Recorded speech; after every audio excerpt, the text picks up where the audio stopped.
everyone, this is me Amrin Rahaman. কেমন আছেন আপনারা সবাই? আশা করছি ঈদের ভিতরে সবাই অনেক ভালো ছিলেন এবং এখনো সবাই অনেক ভালো আছেন। আলহামদুলিল্লাহ আমি অনেক ভালো আছি। আমি আজকের এই ভিডিওটি মেক করছি হচ্ছে যাদের শুধুমাত্র কন্যা সন্তান আছে, একজন কন্যা সন্তান বা একাধিক কন্যা সন্তান। বিকজ আমার অনেক পরিচিত অনেকে আমাকে কল করে বলেছেন যে আমার শুধুমাত্র একজন কন্যা সন্তান বা আমার একাধিক কন্যা সন্তান আছে। সো এই ক্ষেত্রে আমি মরে গেলে এই সম্পত্তিটা কিভাবে বন্টন করা হবে বা এই ক্ষেত্রে আমি কী ধরনের ডিসিশন নিতে পারি আমাকে একটু বলবেন। বেসিক্যালি একজন মানুষ যখন বেঁচে থাকেন তখন কিন্তু তার কোনো উত্তরাধিকারী বা কোনো ওয়ারিশ তৈরি হয় না। ওই ব্যক্তি যখন মারা যান তখনই কিন্তু ওই ব্যক্তির উত্তরাধিকারী বা ওয়ারিশ তৈরি হয়।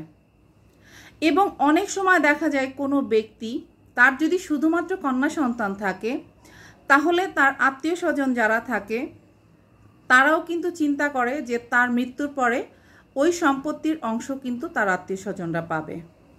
এবং এই ক্ষেত্রে দেখা যায় যে ওই মৃত ব্যক্তি যদি পুরুষ হয় তাহলে তার স্ত্রী এবং কন্যা বা কন্যাদ্বয়, আর ওই ব্যক্তি যদি মহিলা হয় তাহলে তার স্বামী বা তার কন্যা বা কন্যাদ্বয় তারা চিন্তা করে যে এই সম্পত্তিটা হচ্ছে আমার বাবার ছিল বা আমার মায়ের ছিল, আসলে এটা ভোগ করার সম্পূর্ণ অধিকার আমার, কিন্তু আজকে এই সম্পত্তিতে অন্যান্য লোকও কিন্তু অংশীদার হচ্ছে।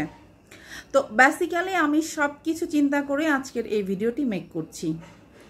আমি আজকের এই ভিডিওতে মূলত কন্যা সন্তান থাকলে, একজন কন্যা সন্তান থাকলে বা একাধিক কন্যা সন্তান থাকলে সম্পত্তির বন্টন কিভাবে হবে সেই বিষয়টি বিস্তারিত এখানে তুলে ধরব।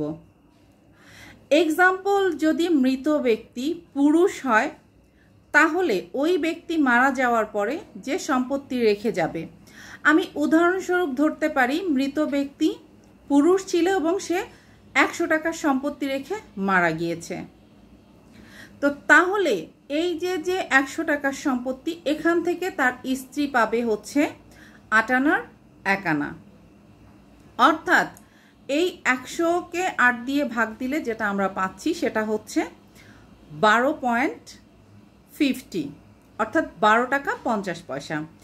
এই সম্পত্তিটি হচ্ছে ওই মৃত পুরুষ ব্যক্তির স্ত্রী পাবেন। এরপরে যে সম্পত্তিটি থাকছে, ওই ব্যক্তির যদি শুধুমাত্র একজন কন্যা সন্তান থাকেন তাহলে ওই কন্যা সন্তান তার সম্পূর্ণ সম্পত্তির অর্ধেক, অর্থাৎ সম্পূর্ণ সম্পত্তি যদি হয় 100 টাকা তাহলে একজন কন্যা সন্তান কিন্তু পাবে ওখান থেকে 50 টাকা। তবে যদি ওই ব্যক্তির একাধিক কন্যা সন্তান থাকে তাহলে সম্পূর্ণ সম্পত্তির 3 ভাগে ভাগ করে তার যে 2 ভাগ থাকছে এই 2 ভাগ কিন্তু তার একাধিক 2 জন হতে পারে বা 3 জন হতে পারে, তারা সবাই সমান হারে পাবে। এবং তারা সবাই সমান হারে পাওয়ার পরে তারপরে যে সম্পত্তিটুকু অবশিষ্ট থাকবে এই সম্পত্তিটাই কিন্তু অবশিষ্ট ভোগীরা এখান থেকে পাবে বা তাদেরকে দেওয়া হবে।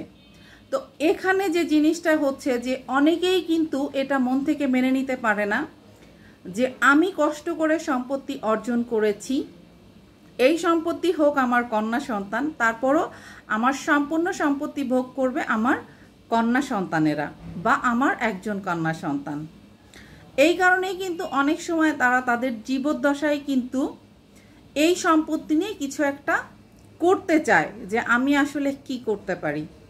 তো এটা হচ্ছে আমার পার্সোনাল ওপিনিয়ন যে আপনি যদি চান যে আপনার এই সম্পত্তিটি আপনার একজন কন্যা সন্তান বা একাধিক কন্যা সন্তানকে আপনি সম্পূর্ণ দিয়ে যাবেন, তাহলে আপনি আপনার জীবদ্দশায় আপনি যদি এই সম্পত্তিটি টোটালি সাফকবলা রেজিস্ট্রি করে দেন, তবে সাফকবলা রেজিস্ট্রি করে আপনার কন্যা সন্তানকে আপনি সম্পত্তিটি দিলেন, কিন্তু আপনি চাইলে আপনার জীবদ্দশায় এই সম্পত্তিটির কিন্তু যেটাকে আমরা বলে থাকি আমোক্তার বা পাওয়ার অফ অ্যাটর্নি, সেটা নিয়ে রাখতে পারেন, কারণ সম্পত্তি আপনি আপনার কন্যাকে বা কন্যাদ্বয়কে দিয়ে দিয়েছেন, কিন্তু যখন পাওয়ার অফ অ্যাটর্নি আপনার হাতে থাকবে তখন কিন্তু আপনি আপনার জীবদ্দশায় কোনো প্রয়োজন হলে বা সুবিধা অসুবিধা হলে আপনি এই সম্পত্তিটি আপনার প্রয়োজনে ব্যবহার করতে পারবেন।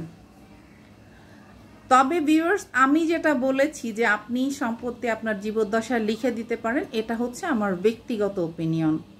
সো আপনার এটা ভালোও লাগতে পারে, নাও লাগতে পারে। আপনার ভালো লাগলে আপনি গ্রহণ করতে পারেন, না লাগলে আপনি এটা বর্জন করতে পারেন। তবে আপনার যদি শুধুমাত্র একজন বা একাধিক কন্যা সন্তান থাকে তাহলে আপনার সম্পত্তি কিভাবে বণ্টিত হবে সেটা কিন্তু আমি আজকের ভিডিওতে ক্লিয়ার করে দিয়েছি। এবং আপনার সম্পত্তি আপনার স্ত্রী আপনার কন্যাকে বা কন্যাদ্বয়কে পরিশোধের পরে বাকি যে সম্পত্তি থাকবে সেটাই কিন্তু অবশিষ্ট ভোগীদের ভিতরে বণ্টিত হবে। সো সবাই ভালো থাকবেন, এবং আইন সংক্রান্ত কোনো প্রশ্ন যদি জানার থাকে কমেন্টস করবেন, আমার ভিডিওগুলো শেয়ার করবেন, লাইক দিবেন। আল্লাহ হাফেজ।